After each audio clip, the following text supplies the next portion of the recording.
ગુજરાતની સેમીફાઇનલની લડાઈમાં ભાજપનો ભગવો લહેરાયો છે તો ફરી એકવાર અનેક જગ્યાએ કોંગ્રેસના સુપડા સાફ થયા છે। આ ચૂંટણીમાં કેટલાકને જીતનો સ્વાદ મળ્યો તો કેટલાકને ભૂંડી રીતે હારનો સામનો કરવો પડ્યો છે અને આ હારમાં કેટલાય નેતાના રાજકારણ પણ પૂરા થવાની સંભાવના છે।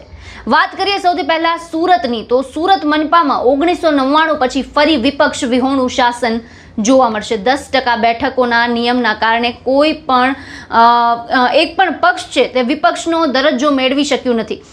કુલ 120 બેઠકોમાં ઓછામાં ઓછી 12 બેઠકો હોવી જરૂરી હોવા છતાં પણ કોંગ્રેસ કે આમ આદમી પાર્ટીમાંથી કોઈ પણ ત્યાં સુધી પહોંચી નથી શક્યું। સુરત મહાનગરપાલિકાના ઇતિહાસમાં ફરી એકવાર અનોખી રાજકીય પરિસ્થિતિ છે તે સર્જાઈ છે। 1995માં ભાજપે 99માંથી 98 બેઠક જીતી વિરોધ પક્ષને નાબૂદ કર્યો હતો। વર્ષો બાદ ફરી એ જ પ્રકારનું રાજકીય દ્રશ્ય છે તે સામે આવી રહ્યું છે। વર્તમાન ચૂંટણીમાં વિપક્ષી પક્ષોનો પ્રભાવ ઘટ્યો તે જોવા મળી રહ્યો છે। નિયમ મુજબ 10% બેઠક વગર વિપક્ષ નેતાનું પદ નથી મળતું અને આ કારણે સભાગૃહ હવે સત્તાવાર વિપક્ષ વગર ચાલશે। વર્ષ 2000માં કોંગ્રેસ પાસે 25 બેઠક સાથે મજબૂત હાજરી હતી। 2015માં કોંગ્રેસે 36 બેઠક સાથે વધુ પ્રભાવ બતાવ્યો હતો। 2021માં આમ આદમી પાર્ટીએ 27 બેઠક સાથે વિપક્ષ તરીકે એન્ટ્રી કરી હતી અને હાલની પરિસ્થિતિમાં પક્ષાંતર અને પરિણામોએ ગણિત બગાડ્યું છે। કોઈ પણ પક્ષ જરૂરી સંખ્યાબળ સુધી પહોંચી શક્યો નથી। ભાજપના દબદબાની વચ્ચે ફરી એક હતું શાસન જેવી સ્થિતિ છે તે ઊભી થઈ છે। હવે આ તો વાત થઈ મહાનગરપાલિકાની, હવે વાત કરીએ દિગ્ગજોની।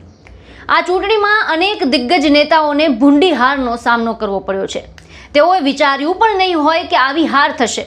સુરતમાં આમ આદમી પાર્ટીના મહામંત્રી મનોજ સોરઠિયા છે તેની હાર થઈ છે, સાથે જ આમ આદમી પાર્ટીના પાયલ સાકરિયાને પણ હારનો સામનો કરવો પડ્યો છે। તો રાજકોટમાં કોંગ્રેસના ઉમેદવાર નૈનાબા જાડેજાને હારનો સામનો કરવો પડ્યો છે। આ ઉપરાંત રાજકોટમાં કોંગ્રેસે આરજે આભારને પણ ટિકિટ આપી હતી અને તેમને પણ હારનો સામનો કરવો પડ્યો છે। સાથે જ માયાભાઈ પુત્રી છે તેમની પણ હાર થઈ છે। તો આ તરફ અરવલ્લી જિલ્લામાં હાઈ પ્રોફાઇલ ગણાતી બેઠક પર ભાજપની હાર થઈ છે। શામળાજીની ઓડ જિલ્લા પંચાયત બેઠક ભાજપ હાર્યું છે। 2744 મતથી આઈપીએસ મનોજ નીનામાની હાર થઈ છે। આ ચૂંટણીમાં ભૂપત ભાયાણીની ખરાબ રીતે હાર કહી શકાય। તેઓ ના ઘરના રહ્યા છે ના ઘાટના। ભેસાણ જિલ્લા પંચાયતની સીટ પર પૂર્વ ધારાસભ્ય ભૂપત ભાયાણીને હારનો સામનો કરવો પડ્યો છે।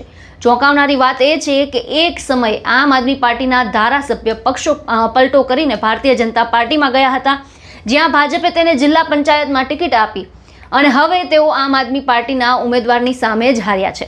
તેમની સામે આમ આદમી પાર્ટીના જે દિલસુખ રૂપારેલિયા છે તેમની 1700 મતથી જીત થઈ છે। તો કોંગ્રેસના પૂર્વ વિપક્ષ નેતા વશરામ સાગઠિયાને પણ હારનો સામનો કરવો પડ્યો છે। વશરામ સાગઠિયા રાજકોટના વોર્ડ નંબર 15ના કોંગ્રેસના ઉમેદવાર હતા। તેઓ ભાજપના ઉમેદવાર નિલેશભાઈ હેરભા સામે હાર્યા છે। આ બાજુ બનાસકાંઠામાં ધાનેરા નગરપાલિકા 18 વર્ષ બાદ ભારતીય જનતા પાર્ટીના ત્યાં ભગવો લહેરાયો છે। પાલિકાની 28 બેઠકમાંથી 25 બેઠક પર ભાજપની જીત થઈ છે। માત્ર 3 બેઠક કોંગ્રેસના ફાળે જતા કોંગ્રેસના સુપડા છે તે સાફ થયા છે। બનાસકાંઠાની તમામ નગરપાલિકામાં ભાજપનું શાસન આવતા ભાજપમાં ઉત્સાહનો માહોલ જોવા મળ્યો છે। બનાસકાંઠાની ધાનેરા, પાલનપુર અને ડીસા નગરપાલિકામાં પણ ભાજપનો ભગવો લહેરાયો છે। પૂર્વ ધારાસભ્ય શશિકાંત પંડ્યાએ આ જીત વિશે કહ્યું કે આલિયા માલિયા જમાલિયાઓ ઘરે આવ્યા। તો સ્થાનિક સ્વરાજની ચૂંટણીમાં વાવ થરાદ જિલ્લામાં ભગવો લહેરાયો છે। જિલ્લા પંચાયતની કુલ 30 બેઠકમાંથી 20 પર ભારતીય જનતા પાર્ટીનો કબજો જોવા મળ્યો। માત્ર 10 બેઠક પર કોંગ્રેસનો વિજય થયો છે।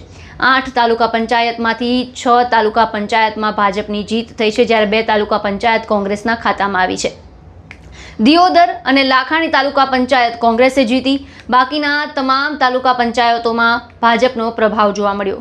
જિલ્લાની બંને નગરપાલિકા થરાદ અને ભાભરમાં ભાજપનો ભવ્ય વિજય થયો છે।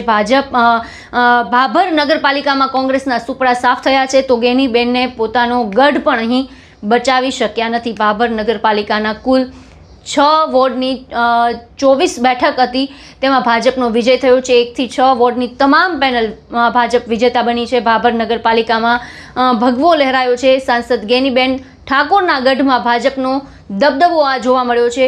હવે વાત કરીએ ભાજપે સર્જેલા અપસેટની તો એ બેઠક કે જે અમદાવાદમાં ભાજપનો ગઢ કહેવાતી, જ્યાંથી ભાજપની સત્તાનો પાયો નખાયો, એ ખાડિયા બેઠક ભાજપે ગુમાવી છે. ખાડિયામાં કોંગ્રેસની પેનલ છે તે વિજેતા બની છે. ભાજપ માટે અહીં ગઢ આલા પણ સિંહ ગેલા જેવો ઘાટ સર્જાયો છે.